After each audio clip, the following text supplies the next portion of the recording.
뉴스타트 3부로 이어갑니다. 북한의 러시아 파병 계획을 확인한 우리 국정원의 분석에도 미국은 여전히 자체 적분고 평가를 거쳐야 한다며 신중한 입장을 취했습니다. 다만 한미 두 나라의 대북 감시 공조에 엇박자는 아니라는 점을 분명히 밝혔습니다. 워싱턴 권중기 특파원입니다.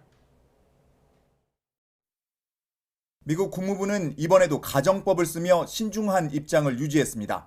북한군 파견이 만약 사실이라면 무모하고 위험한 행동이라고 말했습니다. 구체적인 숫자와 정보를 제시한 한국 정보당국을 못 믿겠다는 건지 질문에는 이렇게 답했습니다. It's not at all about confidence at all of U.S. officials speaking on these things. We want to make sure to have the most up-to-date and accurate assessment to offer you. 그동안 북한의 군사활동 분석에 긴밀히 공조해온 한미가 이번엔 차이를 보이는 것 같다고 지적하자 미국은 정보 분석을 자체적으로 진행할 뿐이라고 말했습니다. 다른 나라의 정보 분석은 반영하지 않는다는 겁니다. It is not at all a reflection of any country, whether it be the ROK or otherwise. It's not a reflection of that at all. 나토 사무총장은 윤석열 대통령과 통화해서 북한군 파병 사실을 확인할 한국 전문가를 요청했다고 말했습니다. 북한군 파병이 사실인지 여부는 전문가 설명을 들은 뒤에 확인하겠다고 밝혔습니다. To send experts from the Republic of Korea to brief the North Atlantic Council. That will now happen early next week. And then we will see whether North Korea is indeed or not. 미국은 한국과의 공조에 문제가 없다는 점을 내세우면서도 북한군 움직임에 대한 공식 확인은 자체 분석을 끝낸 뒤에 내놓겠다는 점을 분명히 했습니다. 워싱턴에서 YTN 권중기입니다. 볼로디미르 젤렌스키 우크라이나 대통령은 북한이 경제난을 해결하기 위해 러시아에 파병한다고 주장했습니다. 우크라이나 매체들에 따르면 젤렌스키 대통령은 북한이 러시아를 지원하는 이유는 돈 때문이라고 생각한다며 북한은 몹시 가난하기 때문에 빈곤을 극복하기 위해 주민을 최전선으로 보낼 것이라고 말했습니다. 하지만 언어 문제 때문에 북한군이 전장에 투입되더라도 러시아가 지휘와 관리에 심각한 어려움을 겪을 것이라고 주장했습니다. 젤렌스키 우크라이나 대통령은 또 북한군의 러시아 파병 움직임과 관련해 6천 명씩 2개 여단의 북한군이 훈련 중이라는 정보를 입수했다고 말했습니다. 이는 북한이 특수부대 등 4개 여단 총 12,000명 규모의 병력을 파병하기로 결정했다는 국가정보원 분석과 유사합니다. 주요 7개국 G7과 유럽연합 EU가 우크라이나에 67조 원 정도를 지원하는 방안을 확정했습니다. 러시아는 자국의 동결 자산을 이용한 금융범죄라며 반발하고 있습니다. 황보선 기자입니다. 유럽연합 EU는 우크라이나에 350억 유로, 52조 원을 신규 대출한다. 이 안이 유럽의회 표결에서 압도적 찬성으로 통과됐습니다. 러시아 동결 자산 수익금을 담보로 대출 자금을 마련합니다. 우크라이나 침공에 맞선다는 메시지를 담았습니다. With this vote, we are sending a very strong message that we are using profits from Russian frozen assets for Ukraine, and Russia as an aggressor must and will pay. 제넷 옐런 미 재무장관도 미국이 200억 달러, 28조 원을 올해 연말부터 제공할 준비가 거의 다 됐다고 밝혔습니다. G7 일원인 영국과 캐나다, 일본도 가세했습니다. 영국은 23억 파운드, 약 4조 원, 캐나다는 50억 캐나다 달러, 5조 원 규모입니다. Today I'm able to announce 2.3 billion pounds of support to Ukraine in the form of a loan. 오는 25일 미 워싱턴에서 열리는 G7 재무장관 회의에서 최종 계획이 발표될 전망입니다. G7과 EU가 지난 6월 우크라이나 대출 지원에 합의한 지 넉 달 만입니다. 러시아는 즉각 반발했습니다. 외국 국영 자산에 대한 불법적 제재를 외교정책 도구로 삼아 국제금융체제에 도전하고 있다며 글로벌 경제범죄를 저지르고 있다고 비판했습니다. YTN 황보선입니다. 푸틴 대통령과 시 주석은 현지 시간 22일 러시아 타타르스탄 공화국 카잔에서 개막한 브릭스 정상회의를 계기로 양자 회담을 했습니다. 푸틴 대통령은 국제 문제에 대한 러시아와 중국의 협력은 세계 안정화를 이끄는 주요 요인 중 하나라며 우리는 세계 안보와 공정한 질서를 보장하기 위해 모든 다자 플랫폼에서 협력을 더욱 강화할 것이라고 말했습니다. 시 주석은 우리는 동맹을 맺지 않고 대결하지 않으며 제3국을 겨냥하지 않는 원칙에 따라 강대국 간의 관계를 구축하는 올바른 길을 걸었다고 말했습니다. 이스라엘군이 현지 시간 22일 레바논 수도 베이루트에 대한 강도 높은 공습을 이어가면서 친이란 무장단체 헤즈볼라의 기자회견이 중단되는 일이 벌어졌습니다. 이스라엘군은 성명에서 헤즈볼라의 주요 거점인 베이루트 다히에의 무기 저장고 여러 곳을 폭격했다고 밝혔습니다. 이날 오후 헤즈볼라 수석 대변인의 기자회견도 이스라엘군 공습의 영향을 받았습니다. 베냐민 네타냐후 이스라엘 총리는 현지 시간 20일 자국을 방문한 토니 블링컨 미국 국무장관과 만나 가자지구 전후 구상 등을 논의했습니다. 네타냐후 총리는 하마스 지도자 야히야 시나르를 제거한 것이 인질들의 귀환과 전쟁 목표 달성, 전후 계획에 긍정적인 영향을 미칠 것이라면서 이란 악의 축과 테러에 맞서 싸우는 것을 지원해준 미국에 감사하다고 말했습니다. 이스라엘군이 지난 7월 31일 이스라엘의 공격으로 살해된 헤즈볼라 지도자 하산 나스랄라의 후계자로 유력하게 거론되던 하심 사피에딘의 사망을 확인했다고 밝혔습니다. 이스라엘 국방부는 이달 초 베이루트 남부를 공습했을 때 하심 사피에딘 헤즈볼라 집행위원장 등 헤즈볼라 지휘관들이 사망한 것으로 확인됐다며 사피에딘은 사망한 헤즈볼라 지도자 하산 나스랄라의 후계자라고 설명했습니다. 네, 미국 대선에서 도널드 트럼프 전 대통령의 당선 가능성이 커지자 트럼프 트레이드, 즉 트럼프 수혜 종목이 강세입니다. 반면 해리스 트레이드, 즉 카멀라 해리스 부통령의 수혜 종목은 상대적으로 약세인데 대선 상황에 따라 투자 시장이 요동치고 있습니다. 뉴욕에서 이승윤 특파원입니다. 미국 공화당 대선 후보인 도널드 트럼프 전 대통령의 당선 확률이 오르자 자산 시장에서 이른바 트럼프 트레이드가 힘을 받고 있습니다. 즉 트럼프 수혜 종목에 투자하는 건데 가상화폐와 달러화가 대표적입니다. 미국을 가상화폐 수도로 만들겠다는 트럼프의 당선 가능성이 커지면서 가상화폐 대장주 비트코인 가격은 지난달 52,000달러 선에서 최근 67,000달러 선까지 올랐습니다.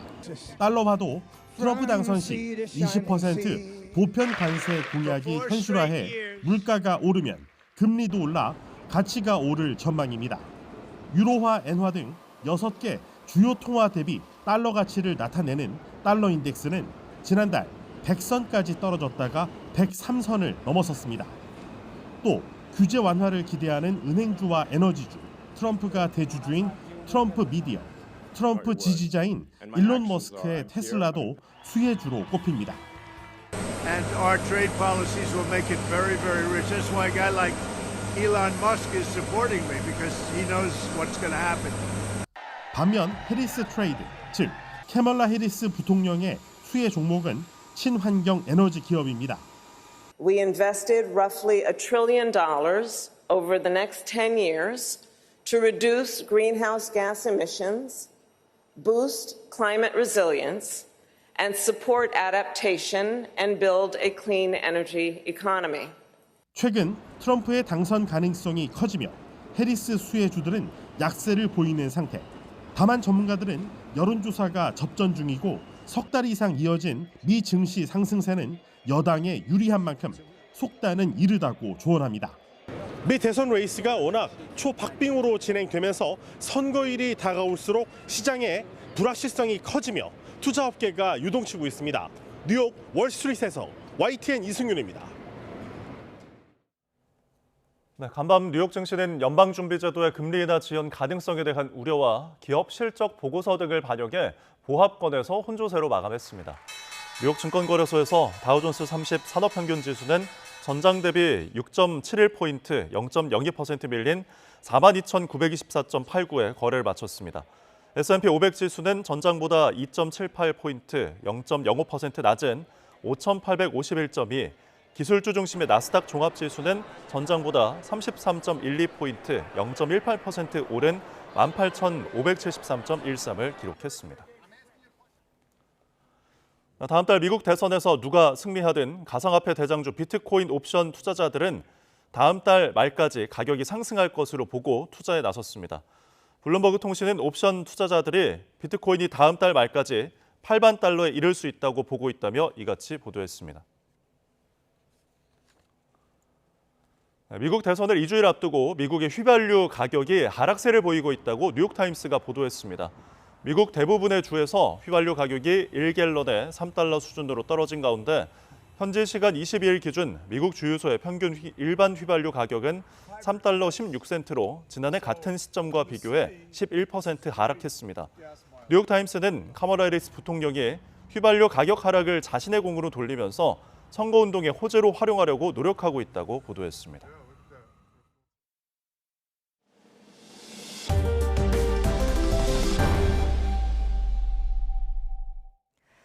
네, 윤석열 대통령과 국민의힘 한동훈 대표의 면담이 당내 계파 갈등에도 불을 지피는 분위기입니다.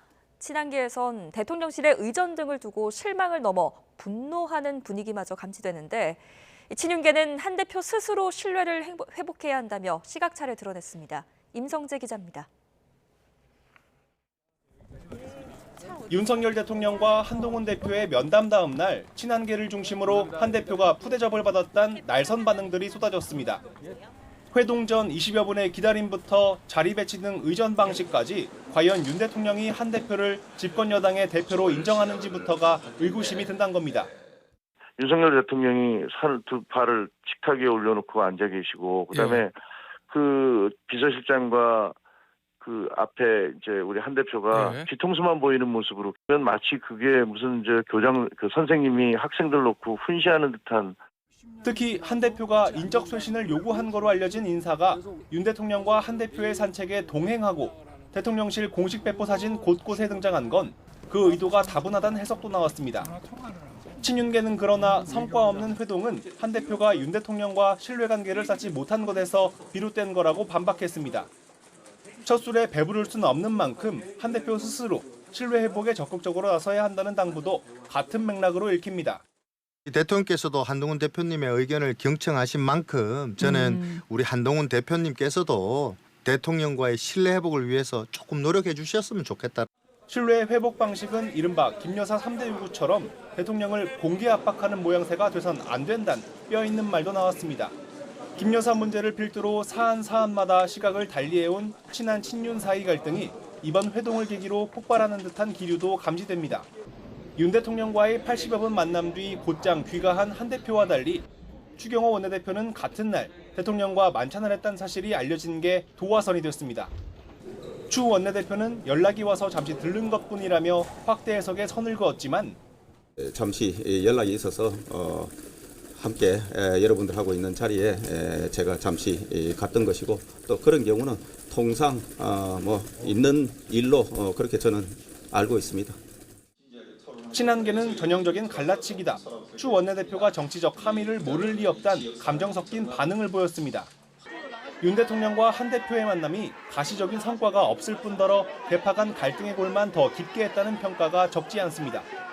다음 달 예고된 야당 주도의 김여사 특검 장국 등을 앞두고 한 대표의 다음 행보에 시선이 쏠리는 이유입니다. YTN 임성재입니다. 국민의힘 한동훈 대표는 친한계 의원들과 만찬 회동에서 어제 윤석열 대통령과 면담과 관련해 상황을 엄중히 보고 있다고 밝혔습니다.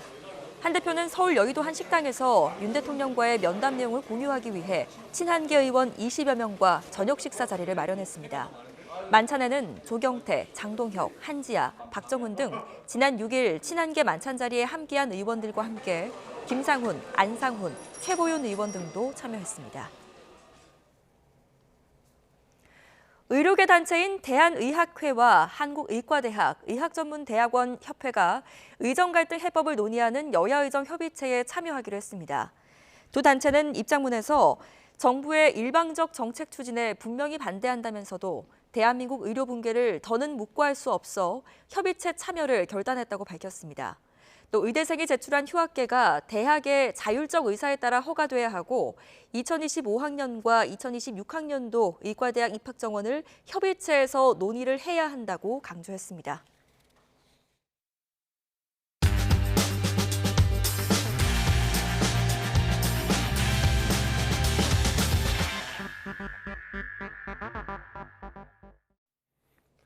(10월 23일) 수요일 스타트 브리핑 시작합니다. 먼저 중앙일보입니다. 한강 하구에 그물을 걷어보니까 새우반, 해비늘 반이라는 충격적인 내용입니다. 우리나라 새우젓 최고 어장인 강화도로 한번 가보시죠. 네, 보시면 어민이 새우와 쓰레기를 분류하고 있습니다. 큰 쓰레기를 먼저 걷어내고 배에 대형 선풍기를 틀어서 비닐 쓰레기를 다시 걸러내야 한다고 합니다. 예전엔 수작업으로 가능한 정도였는데 이젠 감당이 어려운 수준이고요. 1,000만 원이 넘는 자동 선별 기계까지 사서 쓰레기를 걸러내야 할 정도입니다. 올해 들어 지난달까지 수거된 쓰레기 양은 60리터짜리 마대자루로 2,300개에 달합니다. 단순 계산해봐도 13만 리터가 넘죠. 그물에 걸린 쓰레기의 대부분이 폐비닐이었습니다. 특히 한강 중층에서 많이 발견되는데 많은 양의 비닐 쓰레기가 물속에서 이동하고 있다는 뜻입니다. 예전에 불법 투기된 대규모 쓰레기가 어딘가에 쌓여 있다가 물살을 따라서 이동했을 가능성이 있다고 하는데요. 이와 관련한 철저한 조사가 필요해 보입니다. 다음 동아일보입니다. 지난 5월 경찰이 도박장에서 압수한 현금 3,400만 원을 자신의 도박빚을 갚는 데 썼던 뉴스 기억하시나요? 경찰서에 보관된 압수물을 경찰이 훔치는 사건이 잇따라 발생하고 있는데요. 그런데 압수물 관리점단 직원이 각서의 한 명뿐이라서 등록 전에 훔쳐가도 모른다고 합니다. 경찰이 압수한 압수물은 검찰 송치 전까지 봉인돼서 보관됩니다.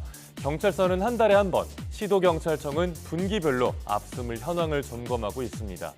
문제는 압수물 담당 직원이 한 명뿐이라서 틈이 생길 수밖에 없다는 겁니다.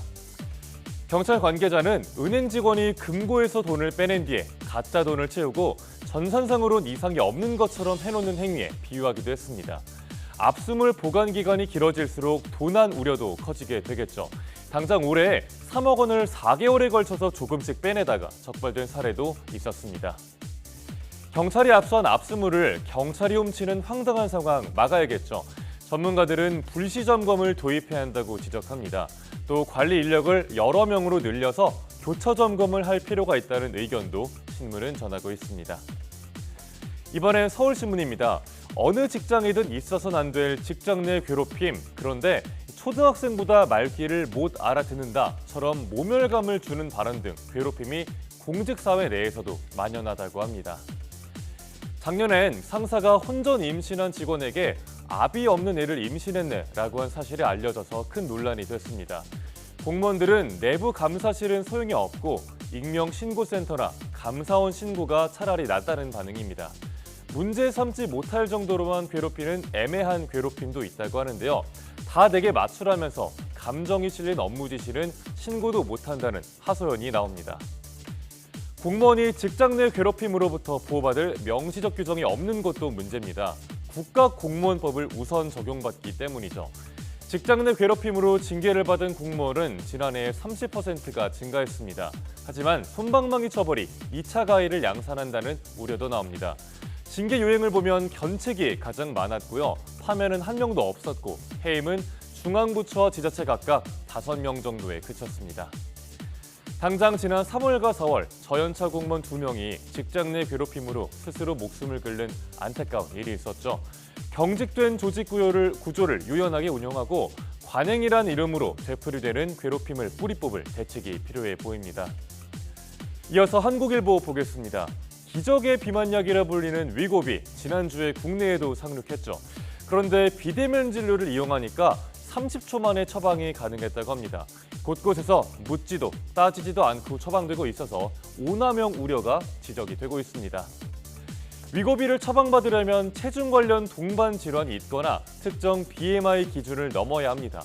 하지만 키와 몸무게를 묻지도 않고 투약법이나 부작용 관련 설명도 없는 무작위 처방이 벌어지고 있습니다. 처방전을 받은 뒤에는 약국별로 가격을 비교하고 온라인으로 처방전 보내고 방문하면 구매 절차 끝입니다. 온라인에서도 비대면 위고비 처방 후기 글이 적잖게 올라오는데요. 몸무게를 높여서 말해도 확인 안 한다, 또 싸게 살 수 있는 성지 정보 부탁한다 등등 위고비 구매 꿀팁을 서로 공유하기도 합니다. 전면 허용된 비대면 진료가 엉뚱하게 악용이 되고 있는 상황이죠. 식약처는 비만약 해외 직구를 차단하기로 했습니다. 의사나 약사의 제대로 된 처방과 복약지도 없이는 부작용과 오남용 우려가 있으니까 꼭 유의하시길 바랍니다. 마지막 기사입니다. 20분 샤워하는 동안 온실가스 50g이 배출된다는 거 알고 계셨나요? 물 1리터를 쓰면 온실가스 0.332g이 나온다고 합니다. 씻는 시간 5분만 줄여도 기후변화를 늦출 수 있다고 하는데 내용 보겠습니다. 한국인 한 명이 하루에 쓰는 물 양은 306리터입니다. 일상 속 물 사용만으로 하루에 온실가스 101g이 뿜어져 나오는 겁니다. 물 절약하라는 말 어릴 때부터 참 많이 들어왔는데 물 아끼면서 온실가스도 감축할 수 있습니다. 방법은 간단합니다. 물 사용 시간을 줄이고 물을 받아서 쓰는 습관을 들이는 겁니다. 우리 모두 이미 머리로는 알고 있는 것들이죠. 935만 명의 서울 시민이 다 함께 샤워 시간 5분을 줄이면 어떤 효과가 있을까요? 하루에 온실가스 22만 4,400kg을 줄일 수 있습니다. 1년이면 8만 2천 톤의 온실가스 감축 효과가 있는 겁니다. 전 국민이 동참한다면 생각보다 그 효과는 더 커지겠죠. 빨래는 모아서 돌리기, 또 절수용 샤워기 쓰기, 온실가스 줄이는 방법 우리 가까이에 있습니다. 오늘부터라도 일상 속 물 절약 기후행동 다들 시작해보시길 바랍니다. 10월 23일 아침 신문 살펴봤습니다. 지금까지 스타트 브리핑이었습니다.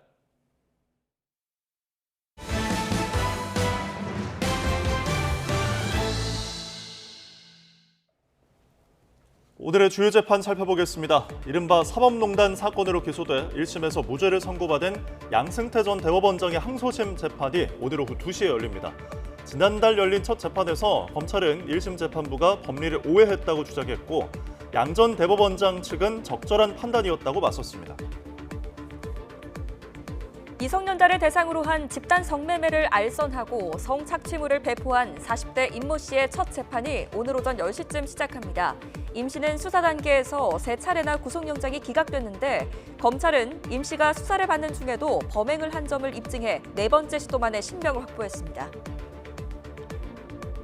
오후 3시 50분에는 더불어민주당 노웅래 전 의원의 불법 정치자금 수수 혐의 재판이 진행됩니다. 오 전 의원은 물류센터 인허가 알선 등을 조건으로 사업가 박모 씨로부터 6천만 원을 수수한 혐의를 받습니다. 오후 2시 더불어민주당 전당대회 돈봉투 살포 의혹의 정점으로 꼽히는 송영길 소나무당 대표의 재판도 예정됐습니다. 다음 소식입니다. 춘천에 있는 양계장에서 불이 나 닭 17만 마리가 폐사했습니다. 군산에서는 바다에서 조업을 하던 60대 선장이 실종돼 해경이 집중 수색을 벌이고 있습니다. 간밤에 사건 사고 소식 임혜진 기자입니다. 캄캄한 어둠 속 빗줄기 사이로 건물 전체를 집어삼킬 듯 화염과 연기가 뿜어져 나옵니다.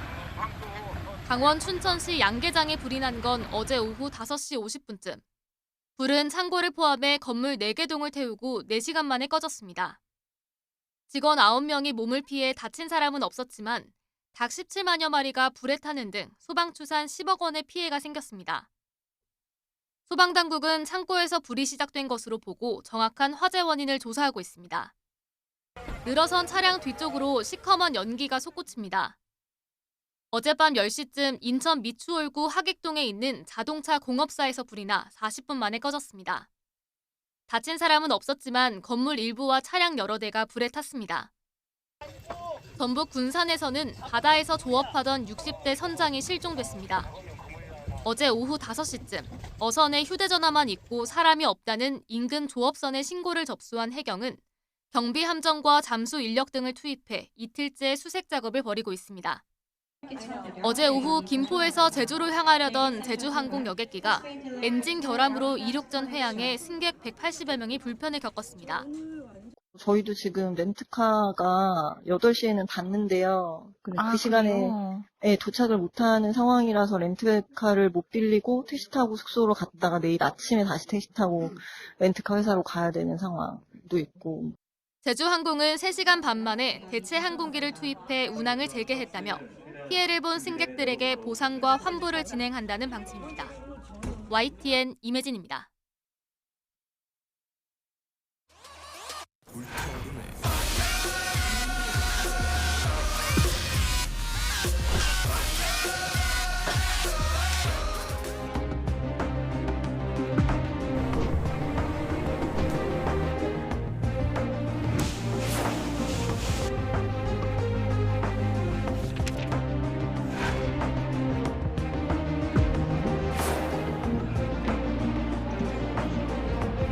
현재 65세 노인 연령을 1년간씩 단계적으로 상향 조정해서 75세 정도로 노인의 숫자를 적정하게 관리할 수 있도록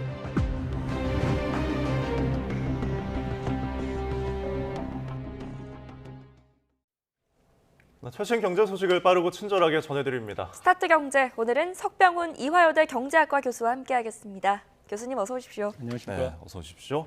자, 연령대별 취업 통계를 봤더니 60세 이상 취업자 수가 처음으로 50대를 제쳤다는 게 확인이 됐습니다. 이게 어떤 의미가 있는 건가요?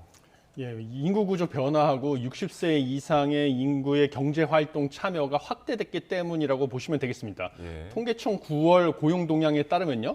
60세 이상 취업자가 674만 9천 명으로서 역대 최다를 기록했습니다. 예. 그래서 원래 60세가 법정 정년인데요.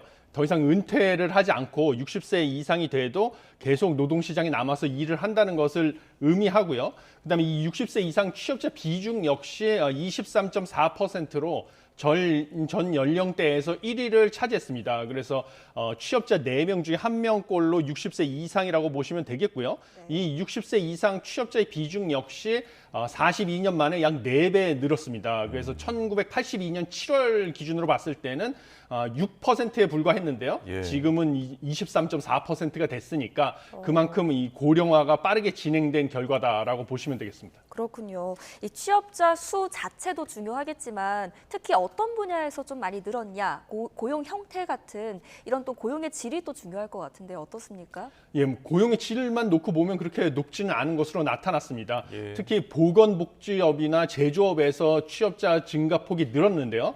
보건복지업 같은 경우는 고령 여성자들이 취업을 많이 했습니다. 네. 특히 돌봄 분야의 취업 수요가 많이 늘었기 때문에 취업 형태가 많았고요.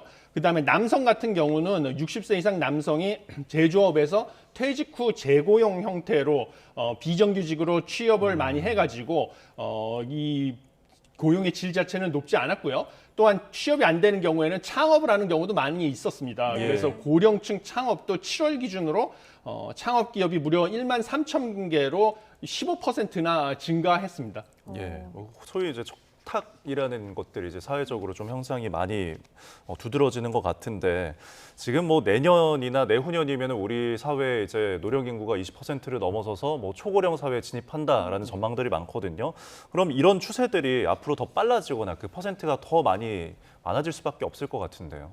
예, 이런 현상은 불가피하다라고 저도 보고 있습니다. 예. 예를 들어서 생산 가능 인구라는 개념이 있는데요. 이 나이로 치면 15세 이상부터 64세 이하까지의 그 연령대의 인구를 생산 가능 인구라고 보는데 네. 이 생산 가능 인구가 우리가 인구 절벽과 고령화로 인해서 급감하고 있기 때문입니다. 그래서 2022년 기준으로 생산 가능 인구가 3,674만 명이었는데요. 2040년이 되면 21%나 감소할 예정입니다. 그다음에 평균 수명은 늘어나기 때문에 고령층은 계속 비중이 경제 내에서 늘어나서 고령층 취업이 증가하면서 이렇게 청년층의 노동력을 고령자가 대체해 갈 수밖에 없는 구조가 될 것으로 보입니다. 네, 이런 배경 속에서 뭐 노인 기준, 그러니까 노인 연령을 저희가 뭐 65세 정도로 사회적으로 이제 보고 있는데 이거를 최대한 뭐 75세까지 올려보자라는 논의도 나왔죠. 예, 그렇습니다. 신임 대한노인회장의 제안입니다. 예. 지금 법으로 65세부터 노인으로 정해져 있어가지고요. 65세가 되면 기초연금도 받고요. 대중교통 요금도 경로 우대 할인을 받는 등 여러 가지 복지 혜택을 받고 있는데요. 이 65세 노인 연령을 갖다가 10년에 걸쳐서 단계적으로 상향 조정해서 75세로 늘리자라는 제안을 했습니다. 네. 그러면서 이런 복지 혜택을 포기하는 대신에 임금 피크제를 도입을 해서 노인들이 예를 들면 65세면 자신의 최고임금의 40% 수준을 받고 일을 하길 원하면 일을 하게 하고 75세가 될 경우에는 20%만 받고서라도 일을 하기를 원하면 일을 하게 만들어서 사회 그 노동력 부족도 해결하고 그다음에 복지 지출도 줄이자라는 의견을 제시했습니다. 네. 지금 저출생 고령화 현상은 심각해지고 또 일을 하는 노인은 늘고 일을 하는 청년은 줄고 있습니다. 이렇게 되면 노동 공백을 우려할 수밖에 없을 것 같은데 지금 이 노동시장에서 생산력이나 동력이 떨어질 경우에 대해서는 어떻게 생각을 하세요? 예, 그럴 가능성 크다고 보고 있습니다. 네. 왜냐하면 지금 통계청 조사에 따르면요, 청년층 15세 이상 29세 이하 청년층에서 그냥 쉰다라고 답하는 그 쉬었음 청년의 숫자가 44만 2천 명으로 전년 대비 18.5%나 증가해서 44개월 만에 최대 증가폭을 기록을 했습니다. 네. 이처럼 청년 인구가 급감할 뿐만 아니라 청년층이 노동시장에 적극적으로 참여조차 하지 않고 있는 상황이고요. 그다음에 반면에 이제 고령층들은 점점 비중이 늘어나면서 노동시장에서 참여도가 늘어나고 있습니다. 그런데 여기서 중요한 것은 아무리 그 노동력 숫자가 늘어나거나 유지되는 것이 중요한 것이 아니고요. 예. 그 노동자의 노동 생산성이 또 얼마나 되느냐 이것도 무시할 수 없는 문제거든요. 예. 그런데 고령층 중에서 우리나라 지금 현재 임금 체계가 연공서열, 호봉제 이런 임금 체계를 유지하고 있기 때문에 네. 고령층이라고 하면 노동시장에서 경력이 높아서 임금 수준은 청년보다 높은 반면에 노동 생산성 같은 경우는 과연 그 높은 임금 수준에 부합하느냐 하는 것에서 의문이 제기되고 있는 상황입니다. 예. 그래서 이런 것을 감안했을 때는 청년층은 노동시장에서 경험을 쌓지 않고 그냥 쉬는 청년이 점점 늘어날수록 노동 생산성은 정체되게 마련이고요. 반면에 고령층은 만약에 임금 구조가 계약 형태가 바뀌지 않으면 계속 임금은 높은 수준의 임금을 받으면서 생산성은 그에 따라가지 못하게 되면 우리나라의 잠재 성장률은 하락할 수밖에 없다 이렇게 네. 보고 있습니다. 예, 높은 임금과 생산성에 부합하는 어떤 문제에 대해서 짚어주셨는데 이 사회적으로 노인 기준을 이제 높이면은 75세까지 올리자는 것이 이제 합의가 되면은 자연스럽게 정년 연장 또한 그 나이에 맞게 올려야 된다라는 목소리가 나올 것 같아요. 그러면 여기서 발생할 수 있는 어떤 문제나 우려되는 부분은 없을까요? 예, 가장 큰 문제 두 가지 문제를 들 수가 있는데 첫 번째는 청년 일자리가 줄어들 수 있다라는 점입니다. 그래서 과거에도 60세로 노인의 정년을 노동시장에서 정년을 60세로 의무화했을 때 23세, 27세 청년층의 전일제 임금 근로 일자리가 약 6% 감소했다라는 연구 결과도 있었습니다. 네. 즉 고령층의 노동력으로 청년층을 대체하는 이 대체 효과가 발생하고 있는 것이거든요. 그래서 이 청년층의 일자리가 줄어든다라는 게 첫 번째 문제가 되고요. 그다음에 두 번째는 기업들의 경영에서 인건비 부담이 지나치게 커질 수 있다. 그래서 경영상의 문제점이 발생할 가능성이 있다라는 것이 문제가 되겠습니다. 이것은 우리나라의 그 노동시장 경직성 때문인데요. 예. 이 임금 구조가 아까 말씀드린 것처럼 연공서열, 호봉제의 그 구조로 경직적으로 결정이 되다 보니까 고령층의 정년을 일괄적으로 연장할 경우에는 당연히 높은 임금 수준, 반면에 생산성은 좀 떨어질 수밖에 없는데 낮은 생산성에 높은 임금을 줘야 되는 고령 노동자가 많아져서 기업의 입장에서는 상당히 인건비 부담이 커질 수밖에 없다 이렇게 보고 있어서 이 두 가지가 큰 문제로 지적되고 있습니다. 네, 예. 빠르게 변하고 있는 인구 구조에 발맞춰서 인식이나 또 제도 개선도 함께 좀 뒷받침되어야겠다는 생각이 듭니다. 자, 또 다른 통계를 한번 보겠습니다. 지금 정규직의 비중이 3년 만에 감소를 했고 또 정규직과 비정규직 사이의 임금 차이는 역대 최대로 기록했다고요? 예, 그렇습니다. 정규직 비중은 3년 만에 감소했고요. 임금 근로자 중에서 비정규직 비중이 38%에 달해서 역대 2위가 됐습니다. 그래서 비정규직 근로자 같은 경우는 846만 명이 돼서요. 임금 근로자 4명 중 1명꼴로 비정규직 근로자다라고 보시면 되겠습니다. 예. 당연히 이 비정규직 근로자의 숫자 자체가 늘어나니까요. 정규직 근로자와 비정규직 근로자 간의 임금 격차는 175만 원 차이로 역대 최다로 벌어지는 데 일정 부분 기여했다. 그 요인이다라고 보시면 되겠습니다. 예, 이렇게 임금 격차가 벌어지는 상황에서도 어쨌든 비정규직을 선택하는 어떤 그 사유를 보니까 자발적 사유가 굉장히 늘었는데 이 배경은 뭐가 있을까요?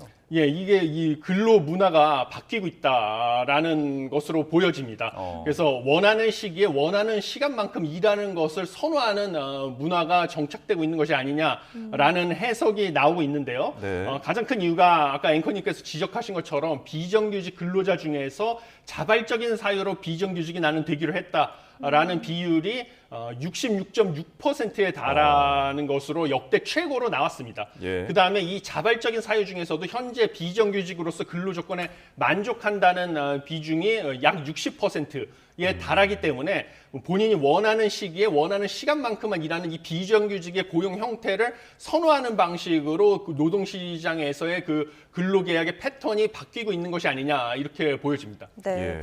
또 계속해서 노동시장과 잠재성장률, 우리나라 잠재성장률이 또 연관이 있다고 하셔서 이것도 한번 여쭤볼게요. IMF가 우리나라 경제성장률 전망치를 발표를 했는데 2.5%를 발표했더라고요. 지난 7월과 비교하면 동일한 수치네요. 예, 그렇습니다. 우리나라 경제성장률 전망은 2.5%로 유지했는데 이것은 7월 전망치하고 동일하고요. 국내외의 여러 기관들에서 전망한 것과 대동소이한 수준입니다. 그래서 한국은행, 그다음에 정부, 그리고 KDI, OECD 등의 기관들이 대부분 2.4에서 2.6%대의 전망치를 내놨는데 네. 그것과 동일하고요. 가장 중요한 것은 우리나라의 잠재 성장률, 우리나라 경제의 기초 체력이라고 할 수 있는 잠재 성장률이 2%이기 때문에 2.5%라는 것은 잠재 성장률보다 높은 수준으로서 우리나라 경제가 경기 침체는 아니다라는 것을 보여주는 수치다라고 보시면 되겠습니다. 예, 뭐 동일한 나라도 있고 오른 나라도 있고 여러 가지 나라들이 또 있습니다. 자, 다음 주제에 넘어와서 요새 기름값이 좀 상승세를 보이고 있다라는 소식을 전해드리고 있는데 중동 정세 때문인지 그런지 뭐 여러 우려가 나타난 것 같습니다. 지금 정부에서 유류세를 이제 계속 인하하고 있어서 이거를 원점으로 복귀할지 좀 고민이 있을 것 같아요. 예. 저는 원점으로 복귀를 해야 된다고 생각을 하고 예. 있습니다. 그래서 이미 인터뷰나 이런 것을 통해서 그런 의견을 많이 밝혔는데요. 네. 두 가지 이유 때문입니다. 애시당초 그 유류세를 갖다가 인하하기 시작한 배경은 고물가로 인한 고유가로 인한 서민들의 부담을 줄이기 위해서였습니다. 네. 그렇는데 이미 물가 상승률 지난달 같은 경우 소비자 물가 상승률이 1.6%가 돼서 한국은행의 물가 안정 목표인 2%에 미달하는 못 미치는 수준으로 돼서요. 물가는 하향 안정세에 도달했습니다. 그래서 더 이상 물가 안정을 목표로 유류세를 인하할 명분이 사라졌습니다. 예. 그다음에 유류세를 지속적으로 인하를 하다 보니까요. 교통에너지 환경세수죠. 이게 유류세가 여기 포함되는데 교통에너지 환경세수에서 대규모 세수 결손이 발생하고 있는 점입니다. 예. 교통에너지 환경세수는 올해 당초 예산보다 약 4조 1천억 원이 감소할 것으로 재추계 결과가 나타났고요. 올해 세수 결손 예상액인 29조 6천억 원에 무려 14%에 육박하는 수치가 유류세 인하로부터 나오는 세수 결손이 되겠습니다. 예. 그래서 이런 세수 결손과 물가가 안정됐다는 것을 감안했을 때는 유류세 인하를 더 이상 하지 말아야 된다라고 하는데 과거의 사례에서 봤을 때 정부가 유류세 인하를 급격하게 종료를 하게 되면 서민 경제에 충격이 크기 때문에 단계적으로 종료할 가능성이 크다. 그래서 경유 같은 경우는 생계형이 많기 때문에 휘발유부터 그 인하폭을 단계적으로 낮출 것이다. 이렇게 보고 있습니다. 네, 뭐 정부도 지금 고민이 많을 겁니다. 세수 부족 등의 고민이 많을 텐데 어떤 결정을 내릴지 한번 지켜보도록 하고요. 지금 유류세율이 만약에 원래대로 환원이 된다면 휘발유 값은 어떻게 좀 전망을 하세요? 예, 현재 유류세는 원래 세율에서 휘발유는 20%, 그러니까 164원, 그다음 경유는 30%, 174원 인하된 상태입니다. 그래서 원래대로 환원하면 휘발유 가격이 리터당 164원이 올라간다고 보시면 되는데 그러면 리터당 1,700원대로 급등을 할 것으로 보여집니다. 네. 예, 알겠습니다. 자, 끝으로 뉴욕 증시 짚어보겠습니다. 좀 혼조세를 보인 것 같더라고요. 예, 뉴욕 증시가 보합권에서 혼조 마감을 했는데요. 나스닥 지수만 0.18% 소폭 상승을 했고 다우존스 지수와 S&P 500 지수는 소폭 하락을 했습니다. 가장 큰 이유는 미국의 국채 금리가 치솟고 있기 때문입니다. 국채 금리가 치솟는 이유는 두 가지 이유가 있는데요. 첫 번째는 미국의 경제가 생각과 달리 너무 좋다라는 것입니다. 그래서 최근에 발표된 소매 판매 같은 경우도 전월 대비로 또 증가를 했거든요. 근데 미국 같은 경우는 내수 시장의 비중이 크기 때문에 이 소비가 전체 GDP에서 차지하는 비중이 3분의 2 정도 됩니다. 그래서 소매 판매가 이 소비에 속보치기 때문에 GDP의 성장세가 견조할 것이다라는 것을 시사해서 미 연준의 정책금리 인하 속도가 시장의 전망보다 늦어질 것이다. 이걸 반영해서 국채금리가 올라가고 있고요. 또 다른 것은 도널드 트럼프 전 미국 대통령의 대선 승리 가능성이 점점 높아지고 있기 때문에 도널드 트럼프 전 미국 대통령이 대선에서 이기게 되면 그 약속한 관세 인상이라든지 네. 이민을 억제하는 정책이 실현되고요. 그러면 인건비가 상승하고 그다음에 수입 물가가 상승을 해서 고물가가 지속되기 때문에 이거 역시 미 연준의 정책 금리 인하 속도를 낮출 것으로 예상이 돼서 이 두 가지 이유로 국채 금리가 상승하기 때문에 미 뉴욕 증시가 지금 보합세를 보이고 있다라고 보시면 되겠습니다. 네, 알겠습니다. 뉴욕 증시까지 살펴봤습니다. 오늘 여기까지 듣겠습니다. 지금까지 석병훈 이화여대 경제학과 교수와 함께했습니다. 잘 들었습니다. 고맙습니다.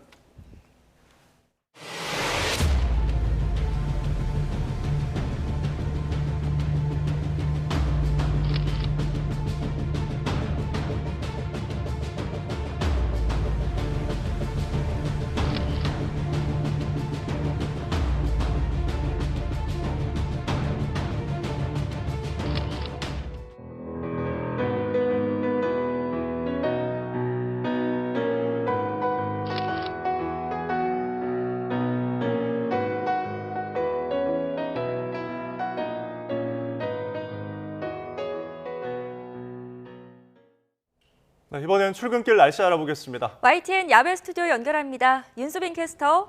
네, 윤수빈입니다. 네, 출근길 비 상황 어떻습니까?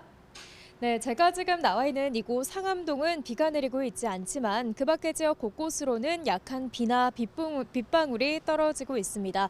출근길 안전운전 하셔야겠는데요. 특히 강원 산간을 중심으로는 비나 눈이 얼면서 도로가 무척 미끄러울 것으로 보입니다. 운전자나 보행자 모두 교통안전에 각별히 유의해 주시기 바랍니다. 자, 비가 그친 뒤에는 날이 부쩍 쌀쌀해진다고요?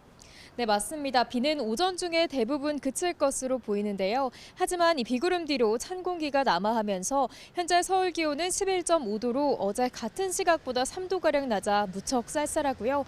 한낮에도 16도에 머무르면서 종일 서늘하겠습니다. 현재 레이더 화면을 보시면 중부와 전북 곳곳에 산발적인 비구름이 분포하고 있습니다. 이들 지역에도 앞으로 5mm 정도의 약한 비가 이어지다 오전 중에는 대부분 그치겠고요. 오후부터는 하늘이 점차 맑아지겠습니다. 자세한 지역별 현재 기온 살펴보겠습니다. 서울 11.5도, 대전 13.8도, 춘천은 11.9도를 보이고 있고요. 낮 동안에는 대부분 평년 수준을 밑도는 곳이 많겠습니다. 오늘 서울 한낮 기온 16도, 대전과 광주 18도, 대구는 19도에 머무르겠습니다. 내일은 서울 아침 기온이 7도까지 떨어지며 올가을 가장 추운 날씨가 찾아오겠습니다. 하지만 낮부터는 기온이 다시 제자리를 되찾겠고 이후 내륙은 대체로 맑고 일교차큰 가을 날씨가 이어질 전망입니다. 오늘 전국적으로 바람이 무척 강하게 부는 가운데 해안가와 산간을 중심으로는 초속 20m 이상의 돌풍이 예상돼 강풍특보가 발효 중입니다. 시설물 관리와 안전 사고에도 유의하셔야겠습니다. 지금까지 YTN 윤수빈입니다. 이상으로 뉴스타트를 마칩니다. 시청해주셔서 고맙습니다.